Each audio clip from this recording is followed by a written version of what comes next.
you've burned so many bridges. People hate you. And you're struggling. Like, I see, like, you're a good person. If I just remove myself from that equation, I can save myself from the pain that it's causing me, the frustrations. When you're 9 years old and you start working, not just because, oh, I love to do this and it's my passion and it's fun, but out of necessity and out of survival, you go into a state of fight or flight. And I didn't realize that most of my life I lived in fight or flight. Making that internal boundary and no longer giving them access to that, and knowing that there came a point in my career where I really did it, and I did it myself.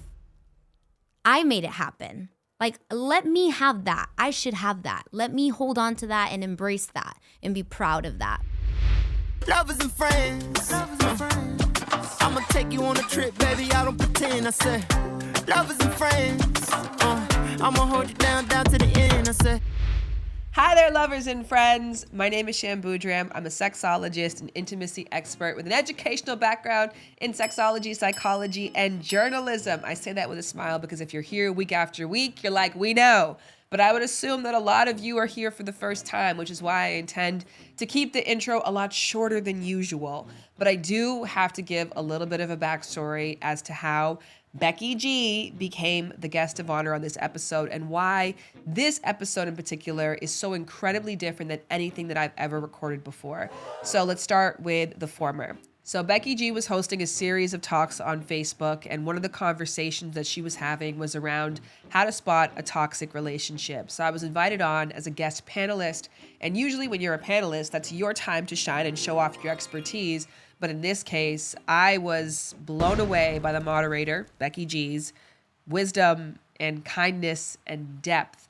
And after that point, I became obsessed. I became such a great fan of the work that she was doing, and furthermore, obsessed with having her on my podcast, Lovers and Friends, which I believe at the time had not even launched yet. And when I listened to this episode back, it came at the perfect time for me, because what I heard today when I heard it, and what I want to share with you, this reflection, is Becky is calling all of us to do what it takes to get the skills. Hi, there's my baby up there.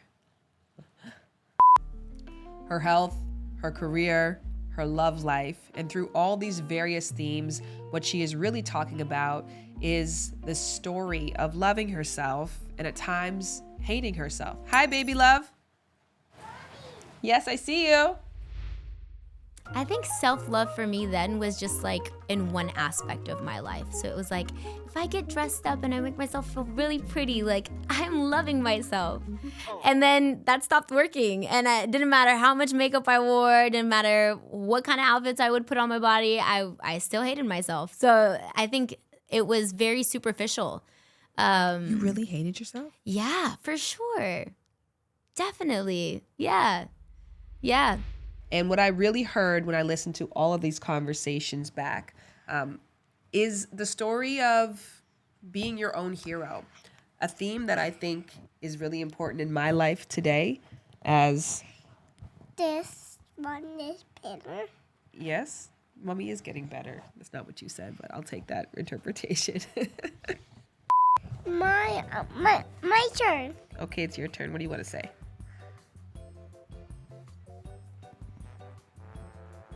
You got nothing. Interestingly, I was just watching that zombie show, The Last of Us, and one of the episodes was about this theme too. A young woman who, against all odds, had to become her own hero. In the end, the only person who can save Ellie is Ellie. You got this, girl. Like, you can do it. And I'm like, but I gotta do it alone. And he's like, yeah, I can't be there with you. And I'm like so thankful for that. And while there are zero direct comparisons between Ellie and Becky G, metaphorically, you might be able to make an argument for one or two. Becky G is a woman on top of her game indisputably. Singer, songwriter, actress, and activist, she has #1 hits on the Billboard Latin Airplay charts and has toured alongside Katy Perry, Demi Lovato, J Balvin, Fifth Harmony, and Jason Derulo.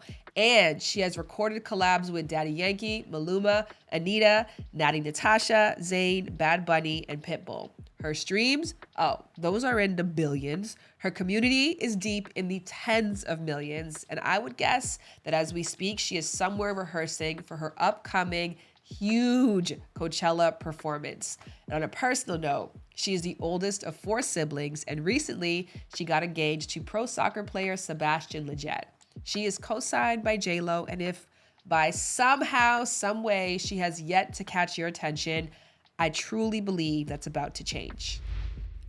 Becky, Rebecca. We're going to back into this interview in a bizarre way, but it's going to make sense. Okay. All right. I have some gifts for you. Ooh.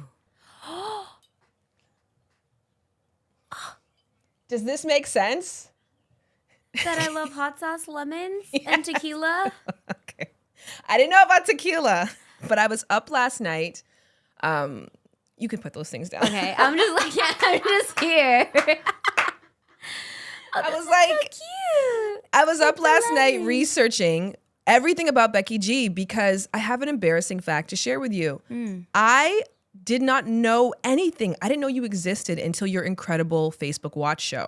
And the only reason why this is relevant is because I only know you to be empowered, smart, sure of yourself. There's certain things like unos temas de like, you know, what's too sexy.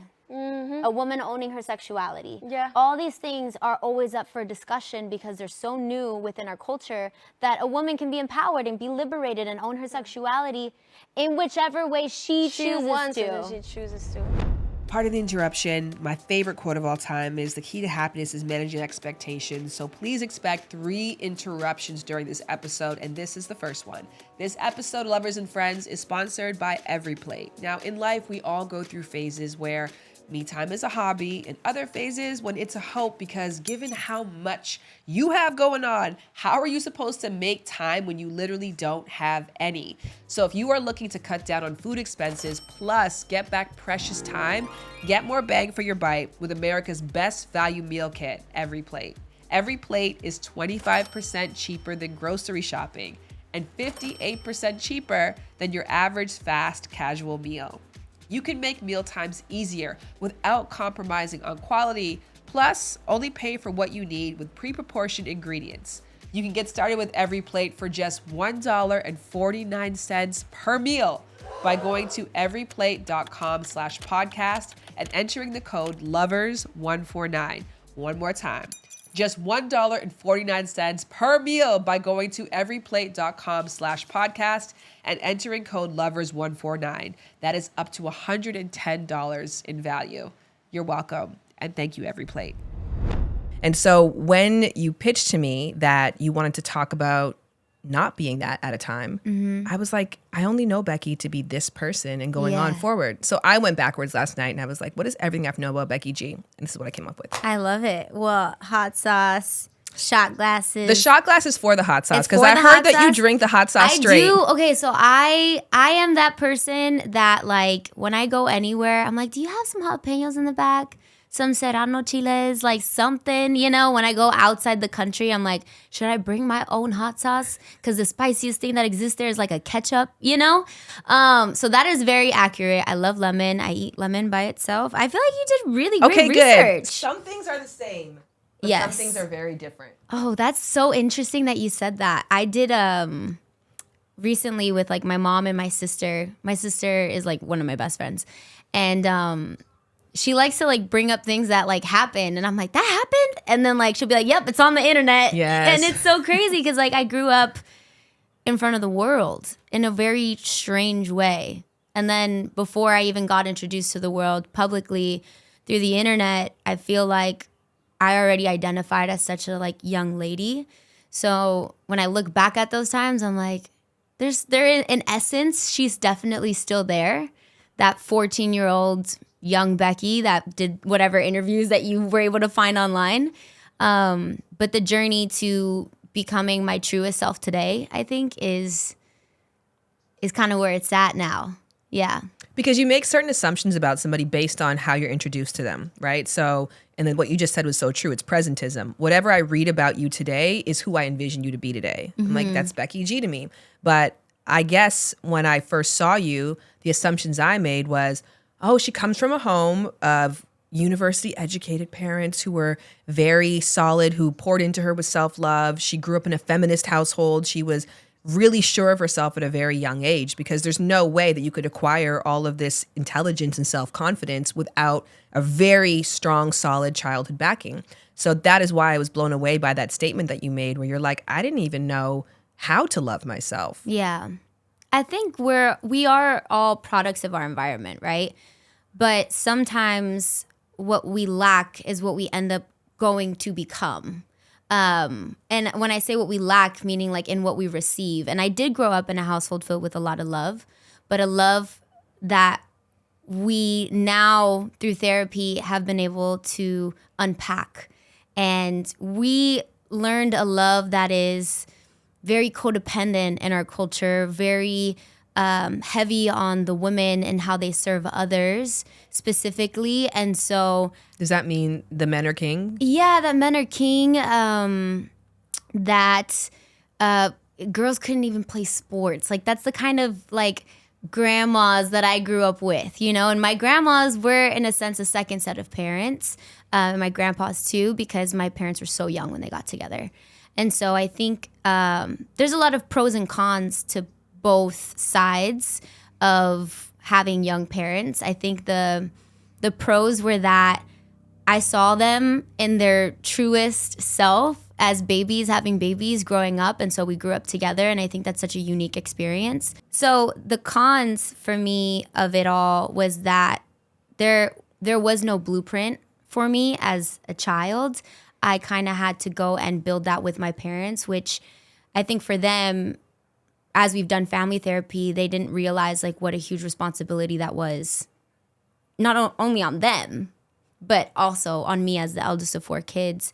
And so when it came to the way we love and how we receive love, how we give love, I think it set me up to be caring and empathetic of all those around me, but constantly serving to those around me without really realizing what it was costing me. And, you know, we all know the phrase, you can't pour from an empty cup, but when you're 9 years old and you start working, not just because, oh, I love to do this and it's my passion and it's fun, but out of necessity and out of survival, you go into a state of fight or flight. And I didn't realize that most of my life I lived in fight or flight. And so when my body starts going haywire and it starts refusing certain commands to things that I've done most of my life, I knew something was up. And it wasn't just, you know, being emotionally overwhelmed or mentally overwhelmed. It was like even physically becoming so fatigued. And it was that time in my life where I think I hit a turning point, and no one in my family had ever done therapy before.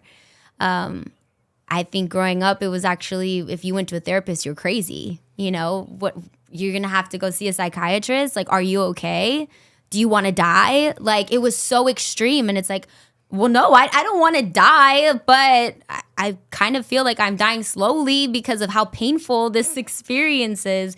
And I don't know how to process all of what this feeling is. It's this ball in my chest and this nasty feeling in my gut. And I started to realize that I was starting to live in almost like this space of like, I felt like I was almost going against myself when I would do things for others, because I was like, I just can't, I don't even know how to say I'm tired. I don't even know how to say like, maybe another time, you know? And I think it's because I saw every single woman in my family constantly give and always have a smile to put on. But then when you see your own mother behind a closed door, see what that costs her too, she always would turn it on. So I was like, oh, I got to turn it on too. And so I would turn it on for every stage, every meeting, you know, and then I would come out and I'd be like, wow, I'm exhausted. I'm drained. Like, I don't even remember exactly how old I was, but I remember I was really, really young and my parents had separated. And now knowing as a young woman where my dad was and where my mom was and how that played out, What does that mean? Where they were mentally? Where they were mentally and where they were just in their marriage. I think for me, you know, my mom being in a space of hadn't figured it out yet. And so to protect him, it was like, we're not going to tell anyone. Okay. So we're going to say that daddy is at work. And then so you're like a kid and you're like, okay, but he's not here. You know? So like, why are we going to say that?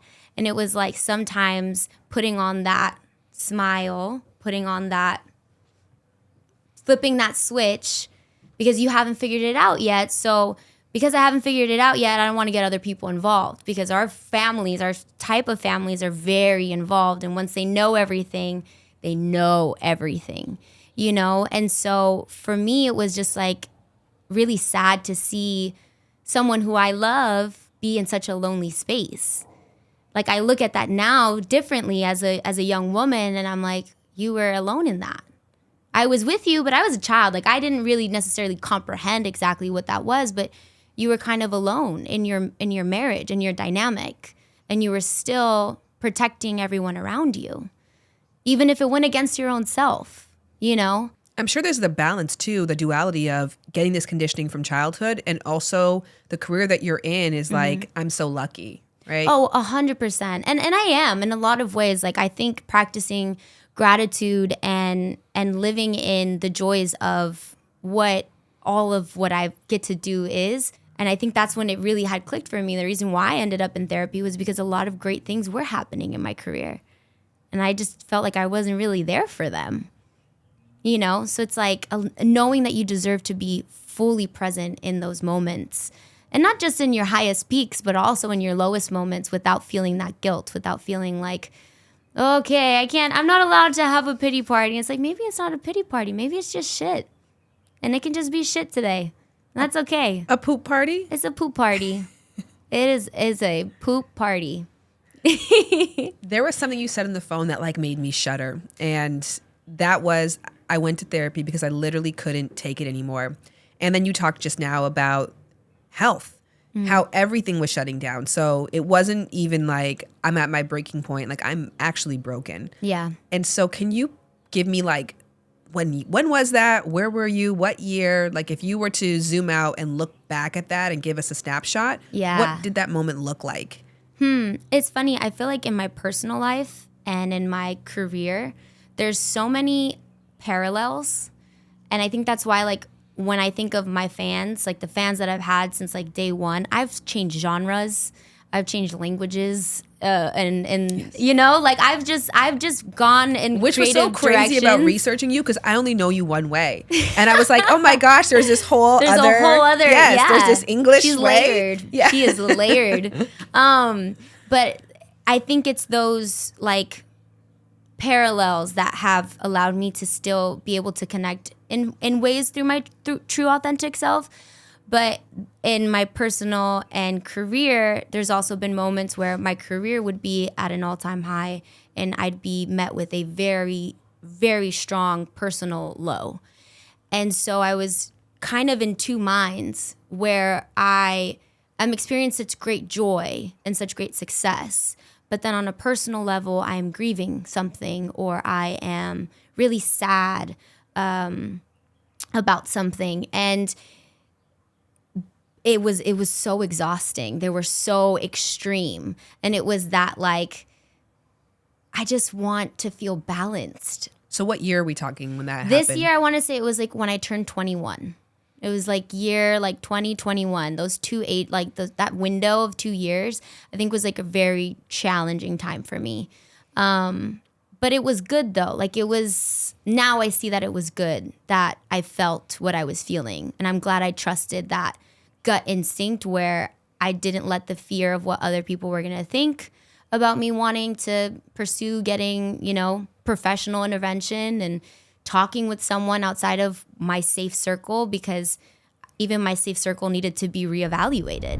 popping in to talk about composting. Yes, wonderful, game-changing composting. As somebody with 2 small kids, I unfortunately waste a lot more food than I am proud to say. And for a long time, I have wanted to figure this thing out, but it's felt too complicated. And that is why I am so grateful that I finally got a Lomi. Lomi allows me to turn my food scraps into dirt with the push of a button. Lomi is a countertop electric composter that turns scraps to dirt in under 4 hours.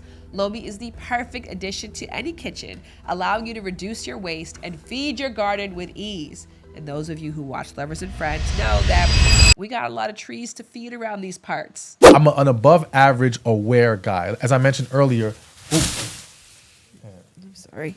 I recently learned that food waste makes up a huge portion of our personal carbon footprint. By reducing the amount of food that I send to a landfill, I'm helping to do my part. Yes, I'm an eco goddess now. And if you want to start making a positive environmental impact and make cleanup after dinner that much easier, Lomi is perfect for you and your family. Head to lomi.com/lovers and use the promo code LOVERS to get $50 off your Lomi. Again, that is $50 off when you head to Lomi, LOMI.com/lovers and use the promo code LOVERS at checkout. So at that time when you couldn't take it anymore and you took yourself to therapy to make all the changes, what was happening in your personal life? What was happening in your career? What was happening in your body? Yeah. Oh, what's crazy you say in your body. I got diagnosed with a type of disease that I was not aware of. And it was really scary because it started to manifest very chaotically in my body. And we're talking everything from like crazy inflammation in like my joints, in my brain, which was also affecting my mental health. Inflammation that was causing like even my GI tract to go out of whack. So like the right side, this is the turning point for me, was the right side of my body like felt like it was numb, like it was just tingly. And it was painful. Which is a sign for a heart attack, nah? Right, I know. But so all the time. Don't go on the internet, y'all, when something's happening. Because I'll tell you, I was like, I was terrified. And what was crazy was this is happening to me. I'm experiencing these physical symptoms. But then also I'm at a career high, but on a personal low. I'm not happy with where my career is, on how that looks on paper. What was happening in your career at that time? And my career at that time was like, I want to say like, I had some pretty poppin' songs, and like there was YouTubers making prank videos, living in mansions and driving Bugattis. And I'm still living in Inglewood. Like, you know, like I feel like I'm still struggling. And so I was like, I'm performing. I'm showing up at 100%. I'm doing every single radio show you could think of, doing all the promo.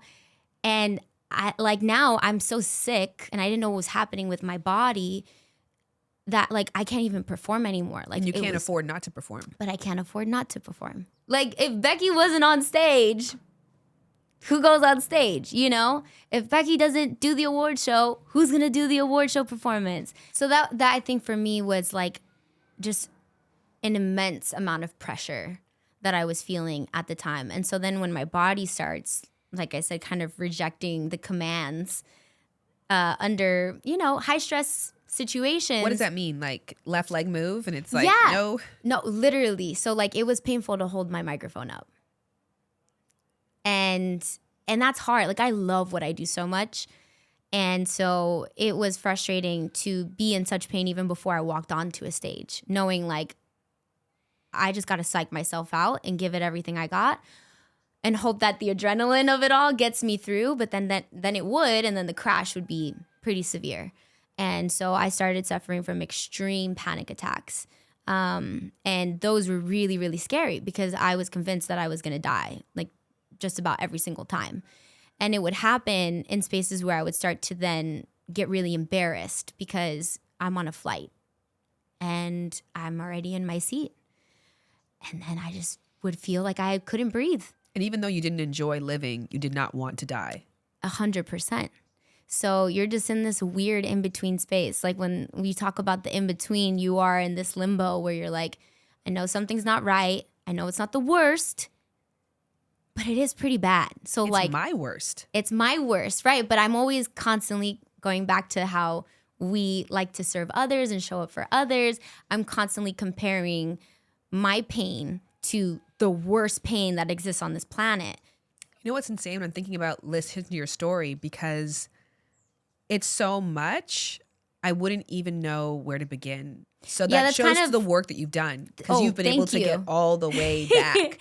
You know those songs when you're a kid and you're like, there's a hole in the bottom of the sea, and then there's a log on the hole, and then there's a Yep. bump on the log on a hole, and a frog on the bump on the log on the hole. Like, and then you have to get, when you're all the way to the top, to the dolphin on the cloud on the toaster, and then you're like, you have to remember the hole or get back to the Yep. hole. And so when you're at this place where your body is failing, your romantic relationships are failing, your relationships around you, you feel you don't have a safe space, your arm is falling off. Yeah. Like you're melting.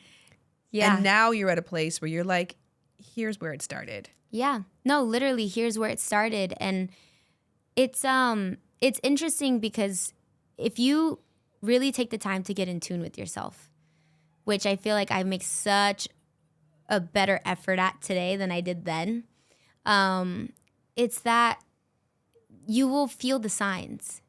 You will see the signs. I wasn't taking the time to feel, and I wasn't taking the time to really acknowledge what was happening. And so I feel like that's what I mean. My body was going haywire and rejecting the commands, because it was like my literal nervous system was like, you cannot.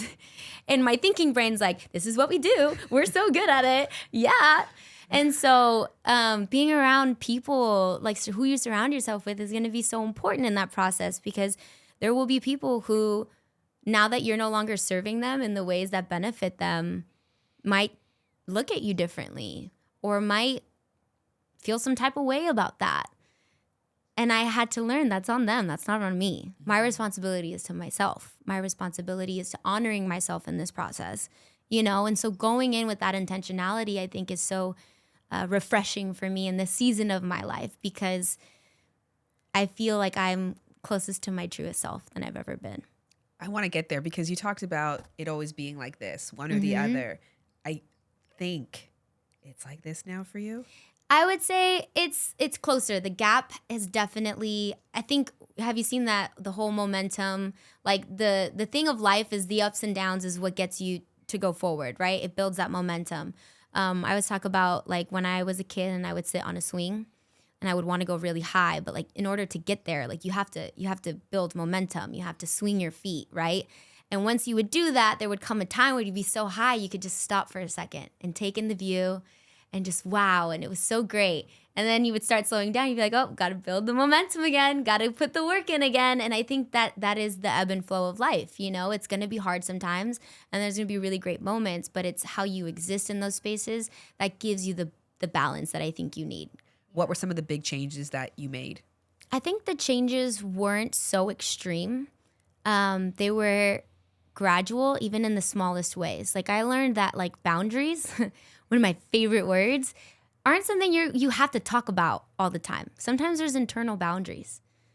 Like you can just set an internal boundary and say, I'm no longer going to share certain things with this person anymore, because when I do, this always ends up being the result, or history has proven in this dynamic, you know, but I still want this person in my life. And so one of the biggest, I think, learning things for me was like my circle boundaries. Like there's my inner circle, you know, which is like me and my faith.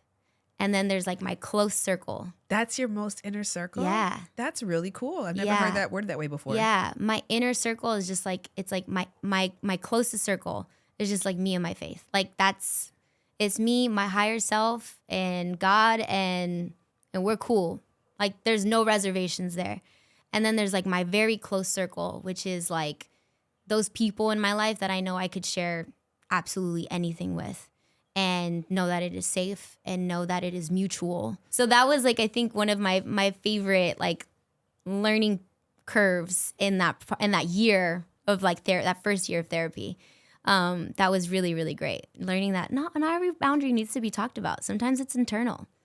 And what's really beautiful about those two is moving somebody to an outer circle seems like a negative thing, but it's actually an act of love to be like, here's where you can exist successfully with me. 100%. Because I was resentful. It wasn't working with you over here. Exactly. I love you here. We could be great here. And it might feel like you're further, but we can actually be so much closer. Totally. And I think there's phases in life where they can be close and then they go out and then they come close. It's like a lazy river. This is our family therapist actually used it. She's like, you guys are in a lazy river. And sometimes, you're like in a lazy river, you're in a little tube, those little tubes. And it's fun to like hold hands, but like there's so many of us. Like there's 4 of us siblings. There's my mom and my dad. And then like it's like 6 of us. And like we can't all hold on to each other. Like it's gonna get stuck. Like some gotta go. Some might stay behind. Some might catch up again and you can hold hands again and it's gonna be cool, but like, let go of the codependency and just enjoy each other. And there's gonna be some people who there's just there's no more space for them. There's no more space for them, for sure. And I think for me it was very refreshing to like give myself permission to know that if it ever came to that point, I was allowed to do that. What happened with your health after that?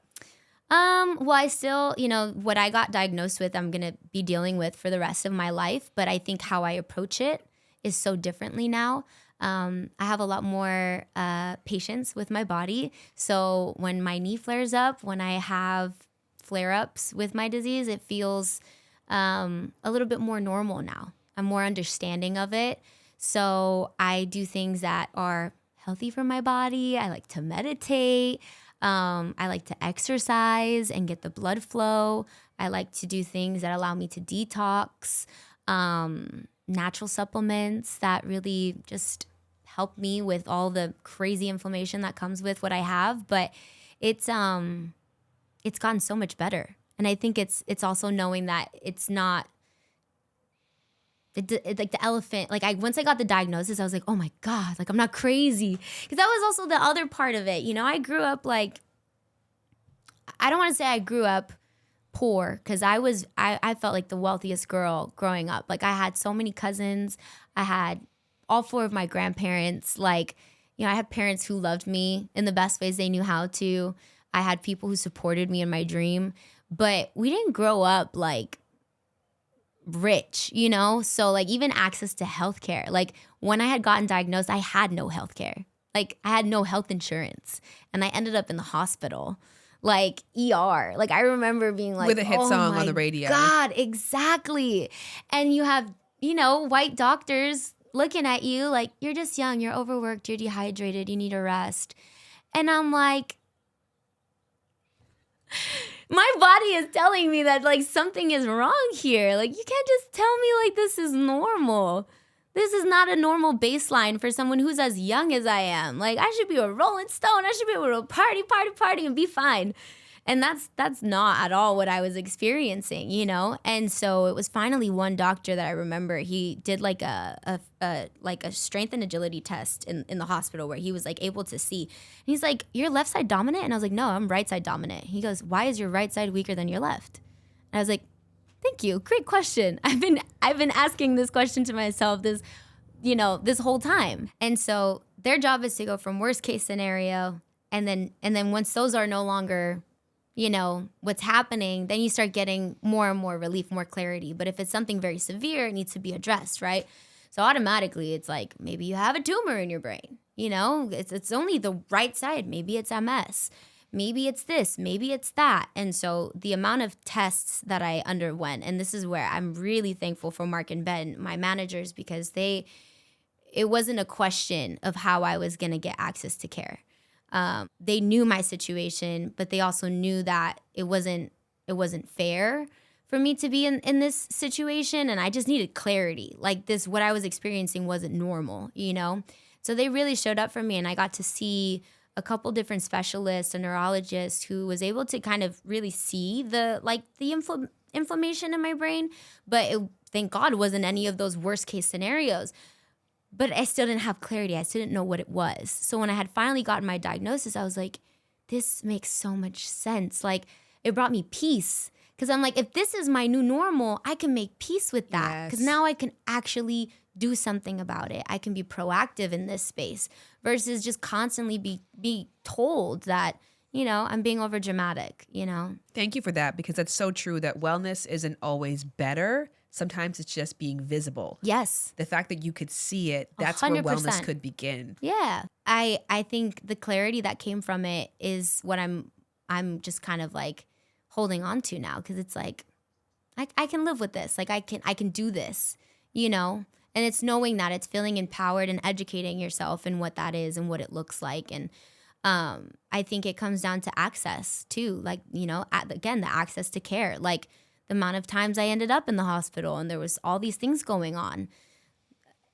And it didn't feel accessible to be able to have that clarity, you know? Especially while your schedule is booked and busy, and you know that there's no alternative for you. Yep, no alternative. But and then also your entire family, not just your career, but everybody's depending on you. Yeah, no, totally. It is quite the cross to bear. But then I learned, I'm like, this is why I love my mom, and the fact that she's. Who said sorry to you? What do you mean? Like after you figured out what you were going through and how bad it really was, and you could name it and it was visible to you, and then you could show other people. Yeah. Who was like, Becky, I'm sorry? I want to say my mom was one of the first people, and then Sebastian, my fiance. He's an athlete, right? So he's like all about like fitness, mental clarity to be able to show up in those spaces and reach peak performance. And I'm like, I want to be like you, but something feels like it's kind of getting in the way, you know? And then it's really easy to like look at someone in that space and be like, yeah, it's because you're lazy. Or like, yeah, it's because you don't do the work or whatever. And he also was like, I don't think it's any of those things, because I know you're not lazy and I know you put in the work. I see it firsthand. I also agree with you. Something's not up, you know? Something's not right here. Something's definitely up. And so it was like those few people in my corner that I think were like, yeah, I think so too. And then when everyone else, like the loudest voice in the room is like, nah, you're good. It's okay. It's just because you're tired. Like it being seen in those spaces was everything for me. It feels really nice to feel supported in those ways. This is actually a really sweet story that I want to share. My grandparents, all four of them are like, I mean, when I tell you they were my nannies growing up, like they were the ones who like raised us. After school, we would go to their houses every single day, you know? And there came a point in my career where things really started taking off, and I started, you know, getting bigger, and I started being away from home more. And so they would see me on TV more than they would see me in their living room. And so in this time that is transitional for all of us, all I'm craving is to go to my grandma's house and take a nap on her couch. And I do that. And my grandma makes a comment to my mom, and she's like, oh, she doesn't love us anymore. Like, we bore her. Like, she looks like she doesn't want to be here. And this is around that time where I started really making shifts for myself and making those internal boundaries and prioritizing, you know, the things that I needed. And my mom really stood there with me and was like, Mom, you know, to my grandma, she feels safe here. She doesn't have to be her performative self. That's her working. That's Becky G on stage. That's Becky G in an interview. You know, this is just Becky, like on your couch. Like, this is just your granddaughter who's tired, who's like just hopped off a, you know, whatever, 15-hour flight, like travel day. Like, can you just maybe think about that? And I will never forget that day, because I looked at my mom so differently. I remember when she was like, hey, Mia, I know you're really tired. You don't have to come to so-and-so's baby shower. It's okay. I'll let them know. I'm like, oh, I don't have to go? Thank you. I remember literally crying and being in tears, like, I could sleep today. And so that support from those key people who do stand with you in those shifts is the best. Well, it's also a testament to you, because when you learn how to love yourself, you can teach other people. Yeah. Yeah, and they'll support. If they really do love you, they will support you in it. Pardon the final interruption, but I gotta tell you about this must-stream TV, Zatima. Oh, Crystal, Renee, Hayslett, and Devale Ellis, our friend Devale Ellis, who we love and are obsessed with. They star in Zatima, season 2. TV's hottest couple from Tyler Perry's Sisters returns for a new season of navigating Black love. Relationships are built on trust. But what happens when temptation is literally everywhere for both Zach and Fatima? Is their love worth the fight? Find out on season 2 of the hit BET Plus series, Zatima, streaming March 16th. Set your calendars. And to learn more and to join the millions who stream Black culture, visit bet.plus. Just trust me. As somebody who has grown up always thinking of other people and prioritizing other people and caring for other people, do you think in a weird way getting really sick gave you the lesson that you needed, that it's okay to accept care from others? Oh yeah. Well, I don't know. I think I still am a little bit challenged in that space. But I am more open to it. I'm definitely more open to it. What scares you about being cared for? I don't know. I think I've just never been able to release the control aspect of it. Because when I take care of it, if it doesn't work out, I can take responsibility for it. But if it doesn't work out, if something falls through the cracks and it's on someone else, but it still affects me, that puts my mental, emotional, physical safety at risk, you know? It's interesting because like my need for information sometimes is to understand and to be understood. And it comes from that younger self that like really just needs to find the safety in things.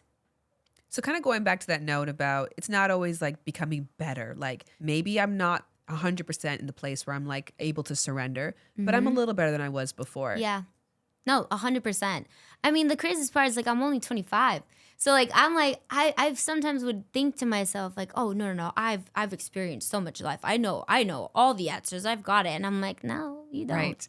I would love to sit down with like the 19-year-old, 20-year-old version of myself who was not ready to like surrender to the reality that she was experiencing, you know, because it is hard. It's a really hard thing to do when it's never necessarily been demonstrated for you in the spaces that you exist in, whether it be in your personal life, whether it be in your professional life. So it does take a lot of courage to like say, no, I actually don't know what I could do about this and I need help.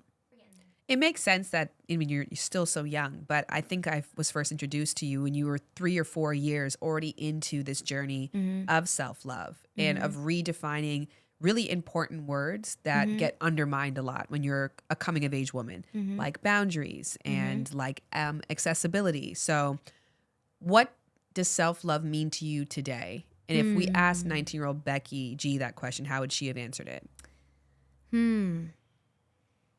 I think self-love for me then was just like in one aspect of my life. So it was like, if I get dressed up and I make myself feel really pretty, like I'm loving myself. And then that stopped working. And it didn't matter how much makeup I wore, didn't matter what kind of outfits I would put on my body, I still hated myself. So I think it was very superficial. You really hated yourself? Yeah, for sure. Definitely. Yeah. Well, it's that self-betrayal that we were talking about that I think when you're living in that, it's like the person you see in the mirror is not real, you know? So I think today, self-love is like, there's categories to that for me. Like it's a umbrella term. It's not just like, yeah, I live in self-love. It's like I practice self-love. I act in self-love by taking time off, doing things that are for me, learning to interact with my creativity in ways that are for me and not just for the person on the other side that is, you know, benefiting from whatever opportunity they're getting from me, but really practicing in that just for me. Singing karaoke at home. Doing covers on TikTok again? Oh my God, I love it. That is me practicing self-care because I love what I do so much, and practicing self-love in those ways, like I that's sacred to me. I need to continue to practice those things because it does keep it special and it does keep it sacred for me. Acting in self-love is talking about some of my deepest, darkest thoughts with the people that I identify as safe people in my life, my relationship with Sebastian. I mean, it's so funny because I feel like he taught me some of the hardest lessons that I really needed at certain key points in my life that only like helped be like a catalyst into, you got this, girl, like you can do it. And I'm like, but I gotta do it alone. And he's like, yeah, I can't be there with you. And I'm like so thankful for that. So yeah. I had this aha when I met my husband that was like heartbreaking to me, that a good love makes you love yourself more, because I think in our minds, we're like self-love is something that you curate all by yourself, that it's 100% individually made brick by brick, because if that person leaves, you don't ever want to feel like, well, I couldn't rebuild this without you. Yeah. Have you found that in your case, the love that you have with Sebastian has made you love yourself more? 100%. Yeah. In very challenging ways, for sure. Exactly the example I just gave of like, you know, doing things alone. And so I think with Sebastian, he's always been like that mirror for me of even like the ugliest, nastiest parts of myself, where he's like, yeah, it's pretty ugly, huh? And I'm like, yeah, it is. He's like, but you're beautiful. Like, I think that's what makes you beautiful. You know, that you care so much about people, but maybe you need to learn not to give yourself to everyone. Maybe not everyone is so deserving of that. And I'm like, and knowing that advice is also going to bite him in the ass too, right? Oh, there's definitely been times where I'm like, yeah, today's my day. And he's like, okay. I thought we were going to hang out, but, you know, but there's that understanding. And I think it's that support that is very, unfiltered. In a way that I really appreciate in such a superficial space time that we live in, you know, where everything is super filtered and everything is so transactional. Like, there's nothing about our dynamic that feels like a professional athlete dating a pop star and what that looks like from the outside. Like, we're partners, you know? I would say a million times better than what it even looks like. Yes, that part. That I think, you know, because like I'm not one, I even have to like check my own bias on our conditioning of like social media and like what we share. Like, I've never been one of those people who is like, I want people to think I'm single, so I'm more like accessible and approachable. I'm like, if somebody makes me happy, I'm not, you know, I'm not gonna shy away from it. Because can we just gush about your love? I love love. Can we have a moment? But I love my love. Can we just have my a love moment? Is the best. What does it feel like to be with the love of your life and to know that this is the person and I found my person, and this mission that my entire life I've been wondering who was going to be this person? Yeah. Who's going to fit in these shoes? And now you're like, oh, it's Sebastian. My heart is literally like, feels like it's going to explode. Like, I literally have tears in my eyes because everything that you just said is all that's been going through my head. And of course you envision, well, at least I did not. I know some people don't see themselves getting married, and that's also cool. Like, that's a vibe for you. But I definitely grew up like knowing that I believed in marriage, that I wanted to get married. But as I got older and I was able to reflect on, you know, the relationships around me, I'm like, maybe it looks a little different for me though, you know?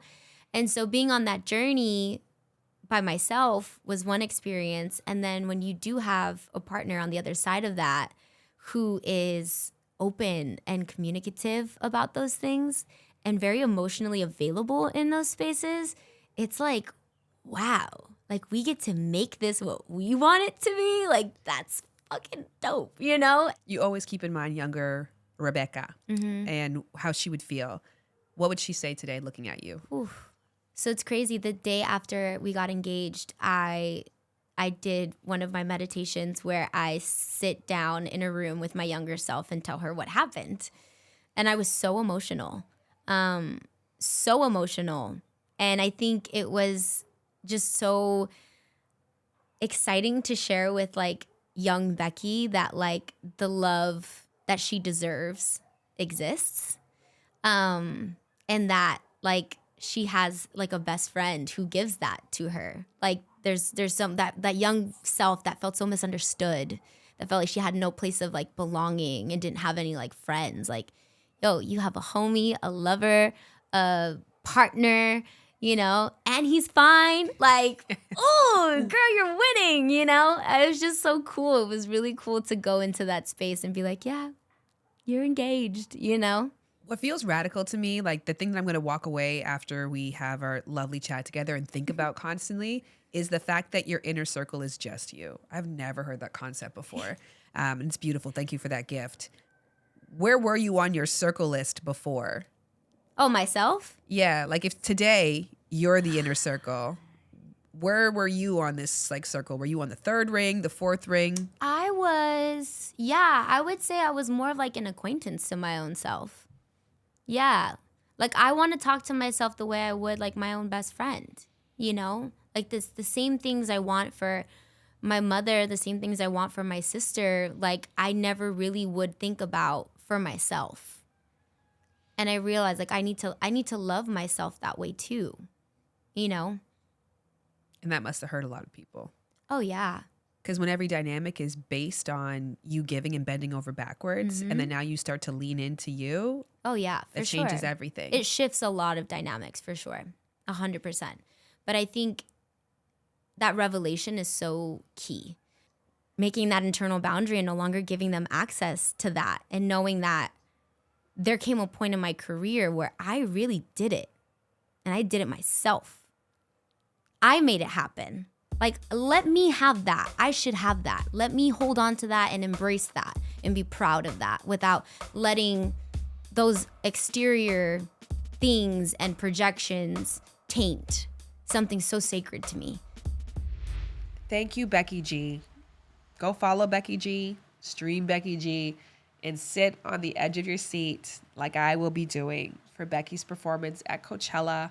I'm going to try somehow, some way to get tickets and to get a babysitter, which, speaking of which, I'm going to wrap this episode up really quickly because my kids are home today and I keep seeing my daughter at the window. It's a little sad, so I'm going to go inside. But before that, as promised, I do want to read some reflections from last week's episode. Last week's episode, Lovers and Friends, was around the struggle of creating friendships in your adult years. And it was a very touchy topic that led to some very touching comments. I just want to call some of those out and thank all of you who contributed to the dialogue last week and who continue to contribute, because it's just been so affirming for me as I shared a lot of my own personal struggles in this area, and also very inspiring. So I want to say a big shout out to TD.HS, who said, I love this podcast. I've been listening for a long time, but I think one of the most valuable episodes has been the one on friendships. DJ Judy Lee, I think, came to say, I've never felt more seen, especially after the last episode. Just to say that what's already been commented, thank you for the work that you have been doing. And thank you so much for listening to that episode again. Chan Gray says, I love this podcast. I felt so seen in the friendship episode. I have friends that I feel that I have outgrown and friendships that I want to grow, but the work that it will take overwhelms me. A lot of my friends are very different and may not even mesh together if I tried. A lot of things to consider. Thank you for this episode. And thank you for that beautiful testimony and that beautiful review. Lastly, Miss Holiday 93 says, I'm so impressed by this episode on friendship. It really resonated with me in a time where I felt like I'm struggling to make active friends, which she put in air quotes because that's one of the terms that we use in the episode.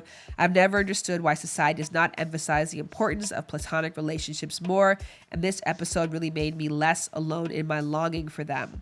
And that's beautiful. It's what we really aim to do. Whenever people say that they were able to hear a bit of themselves, or furthermore, were able to hear something that inspired them to reach out to someone else, that's what we do this work for.